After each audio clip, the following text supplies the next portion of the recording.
Hey you guys, it's Victoria. So in today's video, I'm going to be teaching you 10 idioms so that you can sound just like a native speaker. So there are many idioms in English, and an idiom is basically a phrase or an expression that can't really be translated very directly and still make sense.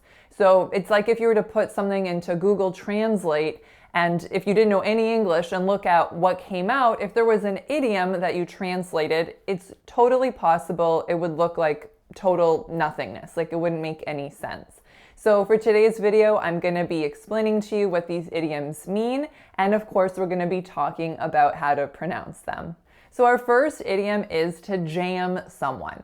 So this is really frequently used, this idiom, and it basically means to block someone or to prevent them from doing something that they wanted to do, obviously. And you'll really hear it used in really broad contexts. For example, let's say someone's trying to squeeze through a yellow light, but the person in front of them stops as soon as it turns yellow. You can say that they jammed you, as in they prevented you from getting through. So obviously we can use this in different tenses because it's being used as a verb. So let's just look at the core verb on its own, and that would be jam.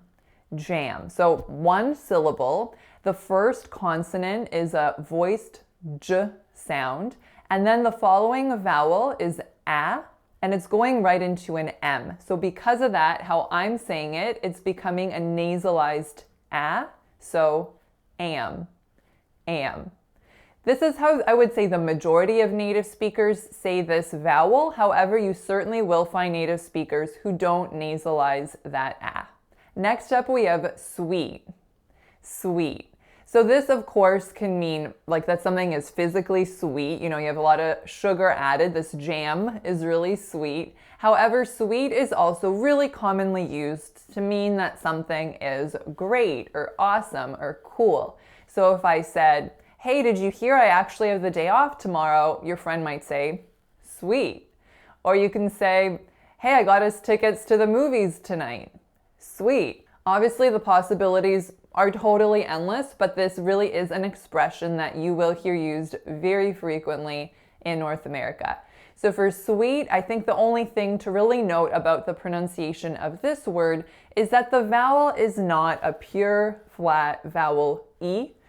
I just made it really American. It's not a pure E, so it's not sweet, it's sweet, sweet. So if you can hear the difference there, the North American one, it's moving, it has a bit more muscle tension. It's like it is spelt I-Y instead of just I, if that's how you want to conceptualize it. Next up, we have I'm dying. I'm dying. And again, these are idioms, so no, it is not technically that someone is about to depart from this world. It is the idiomatic expression, and this again is used so frequently, and what it means is that I'm dying of laughter. What you're saying is so funny. However, it is not common to say I'm dying of laughter. It's common to just hear I'm dying. I'm dying. So I'm dying, the I'm on its own would technically be I'm. But in that phrase, it's much more common for the I'm to reduce to more of a I'm. And then dying, we can't reduce that word, that's the winner. So it's two syllables. The first syllable is die. Die. So a D, alveolar, going into a really open, moving vowel, I. Then we take the end of that moving vowel, that y component, and we link it over to our ing, ing, so it sounds like ying, dying. Oh my gosh, you're so funny, I'm dying. Next up, we have killed it. Killed it. And again, this is an idiom. This is not literal, though I notice I have two pretty heavy expressions seemingly in a row. So to kill something means you did an incredibly good job. Oh my goodness, I saw your presentation. You killed it, meaning you couldn't have done better. So killed it has two syllables. The first syllable is killed, killed. So the vowel there is a lax I. it goes into a dark L, it goes into a D. Killed, killed. Next up we have it, it. So a lax it again, same vowel as in killed, and then you can read it released or unreleased, that doesn't matter. But what I want you to know is that most of the time it's gonna be unreleased. It would be much more unusual to hear someone using that kind of an expression, which is definitely much more casual, to hear killed it. You killed it. It sounds a little funny because it's like a really casual expression, but the release on that final T makes it sound much more like elegant and pretty. So just something to keep in mind, but it's not a right or a wrong. Next up we have sea legs. Sea legs. So the literal meaning of this is like to get your sea legs means when you're initially out on a boat, a lot of the time at first it can be difficult to get your balance, or you might feel seasick and nauseous. And after a few days, you get your sea legs, meaning, you can stay upright and hopefully you're not getting sick. So the non-literal meaning of this is the same kind of idea, that you get used to something, you get better at it, you master it basically. So let's say initially you start a new job and you're kind of insecure and feeling awkward, but you can say after a few weeks, I got my sea legs. So this means after a few weeks, I was feeling pretty good about it. So sea legs, of course, has 2 syllables. The first one is sea. C. So similarly to the word sweet, make sure that your vowel is not pure and clean, but it moves. C, C. If I was saying C, but I had like my Polish brain on, if you can say that, I would say it as C, C. I know they're really, really close, but a native speaker could pick up on that nuance, whether consciously or subconsciously, pretty quickly if all your E's were becoming short, pure E's in conversation. The next word is legs, legs. So the vowel here is e, not a difficult sound for the grand majority of my clients. Then it goes into a g, then it goes right into a voiced z, legs. She got her sea legs. Next up we have brutal, brutal. So literally this is a pretty heavy word. It means when something is extremely, awfully violent. But in North American English, it's used really frequently as an idiom, and it just means something much more casual, like that was brutal, like that sucked, but not in the true sense. And certainly it's used in situations that aren't that bad, So if, for example, you tell me it took me an hour longer to get to work today, I could say to you, oh, that's brutal.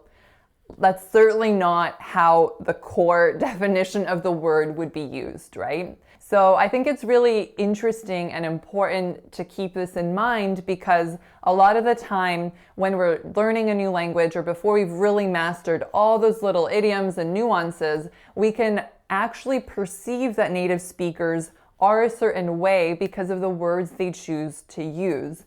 So to give you guys a quick example, a lot of my clients feel that North Americans are very enthusiastic. And, that's such a generalization. However, when I really thought about this, after I heard this several times, it kind of made sense to me, because the words that we use are usually like at one extreme or another, right? Like something might be awesome. That's used so frequently all the time.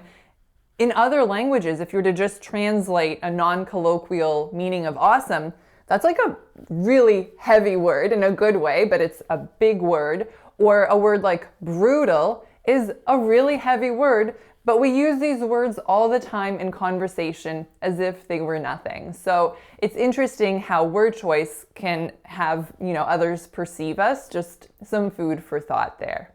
So brutal has 2 syllables. The first one is brew. Brew. So a voiced B going into an R. So make sure you don't tap behind your teeth, because that'll make it a non-American R. And then it's going into an oo sound. Now, oo is really hard. It's a moving vowel, and most of my clients make it a pure oo sound, but it's not, I can't even do a North American R with the European oo. Brew. Anyhow, It's not brew, in which I know I rolled my R because I can't combine them otherwise. It's brew, brew. The next syllable has an alveolar flap, a schwa, and a dark L. Brutal. The winner this year was brutal. Next up we have beat. Beat. So this means to be really, really exhausted or tired. So after a really busy week on a Friday evening, you can say, oh, I don't even feel like watching a movie. I'm totally beat. I'm done. So this is, again, a word that's really commonly used. So beat is pretty straightforward. It only has one vowel, one syllable. And that vowel, again, is that moving E that we've seen a few times today, like in the word sweet. So make sure it's not pure. It's got to move a bit. And how I just said it, I didn't release my T. I'm totally beat. So next up we have all over the map. All over the map. So this means kind of all over the place. Something is not focused and clear. It's just a little bit here, a little bit there. So something that's difficult to follow without like a clear method, a clear path, okay? So all over the map has several syllables. Let's go through it syllable by syllable. So the first one is all, all. So the vowel there is a low back ah sound. And if we were looking at the word all in isolation, then I would tell you that it's going into a dark L. However, because of linking, that dark L is becoming light because we're saying all-over. So the L goes with over, and we're saying lover, lover. So the vowel in lover is that moving O sound, then it goes into a V, and then it goes into an sound. Next up, we have the word the. So notice I'm not saying the, it's just the with a schwa. And then the final word is map. Map. So in map, I'm not saying map. I'm not saying an a sound. I'm saying map. So you got to use a little bit more muscle tension to make that sound, and then you'll get all over the map. And then last but not least, we have cracks me up. Cracks me up. So this means that something really makes you laugh a lot. You think something is really funny. You can say, she really cracks me up, or that movie really cracked me up. So it can be used in various ways. And again, very, very common idiom. So cracks me up has 3 syllables. The first syllable is cracks. Cracks. So just like we saw in the previous example, the vowel is a. So it's not a pure a. It's not cracks. I always put in that rolled R when I try to do a pure vowel. Anyways, it's not cracks, it's cracks. And then me has that moving E sound. And our final word is up. Up. So it's a lax a sound going into a voiceless P. She really cracks me up. She's totally hilarious. All right, you guys, that is it for today's idiom lesson. I hope you found it helpful. If so, give this video a like, share it with your friend. I really appreciate it. And I'll see you next time. Take care. Bye.